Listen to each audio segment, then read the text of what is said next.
एक गांव में रमेश नाम का एक लड़का रहता था।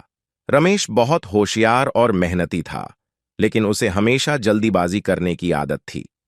एक दिन उसके शिक्षक ने उसे एक महत्वपूर्ण काम दिया, गांव के बुजुर्गों से उनके जीवन के अनुभव सुनना और उन्हें लिखना।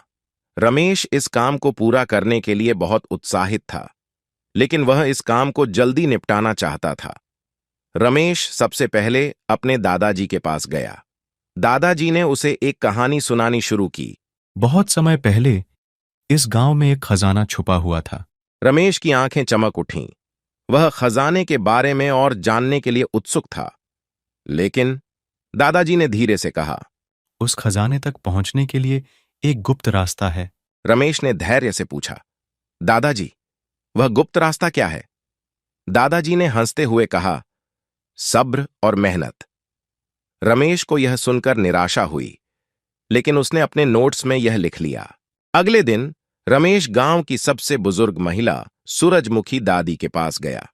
सूरजमुखी दादी ने भी उसे एक पुरानी कहानी सुनाई। जब मैं छोटी थी, मैंने सुना था कि गांव के पास वाली पहाड़ी पर एक रहस्यमय गुफा है। रमेश ने रोमांचित होकर पूछा, गुफा में क्या है दादी? सूरजमुखी दादी ने मुस्कुराते हुए कहा, वहां एक प्राचीन मूर्ति है जो गांव की रक्षा करती है, लेकिन उस मूर्ति तक पहुंचने के लिए एक पहेली सुलझानी पड़ती है। रमेश ने पहेली के बारे में पूछा। दादी, वह पहेली क्या है? सूरजमुखी दादी ने गंभीरता से कहा, पहेली यह है, सही समय पर सही दिशा में चलो। रमेश को यह सुनकर फिर से निराशा हुई, लेकिन उसने इसे भी अपने नोट्स में लिख लिया। तीसरे दिन रमेश गांव के पुजारी के पास गया। पुजारी ने रमेश को एक और कहानी सुनाई। गांव के तालाब के पास एक प्राचीन मंदिर है। उस मंदिर में एक रहस्यमय घंटी है, जिसे बजाने से मनोकामना पूरी होती है। रमेश ने जल्दी से पूछा, पुजारी जी, उस घंटी को कैसे बजाया जाता है? पुजारी ने ध्यान से कहा, उस घंटी को बजाने के लिए मन की शुद्धि आवश्यक है। रमेश अब तक परेशान हो चुका था। उसने सोचा, क्यों हर कोई धैर्य और मेहनत की बात करता है? वह अपनी मां के पास गया और अपनी निराशा व्यक्त की।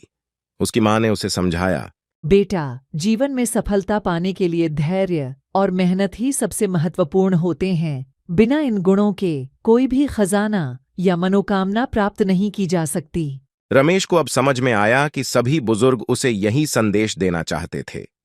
उसने ठान लिया कि अब वह किसी भी काम को जल्दबाजी में नहीं करेगा। उसने अपनी मां से वादा किया कि वह धैर्य और मेहनत से ही अपने जीवन की राह तय करेगा। इस अनुभव के बाद रमेश ने धैर्य और मेहनत को अपनी जीवन शैली का हिस्सा बना लिया। समय के साथ उसने न केवल अपने अध्ययन में उत्कृष्टता प्राप्त की, बल्कि गांव वालों का भी आदर और सम्मान प्राप्त किया। उसकी यह कहानी गांव में प्रेरणा का स्रोत बन गई और लोग रमेश के उदाहरण से सीखने लगे। और इस तरह रमेश ने सीखा कि जीवन में कोई भी मूल्यवान चीज धैर्य और मेहनत के बिना नहीं मिल सकती। यही उसकी कहानी का सबसे बड़ा सबक था।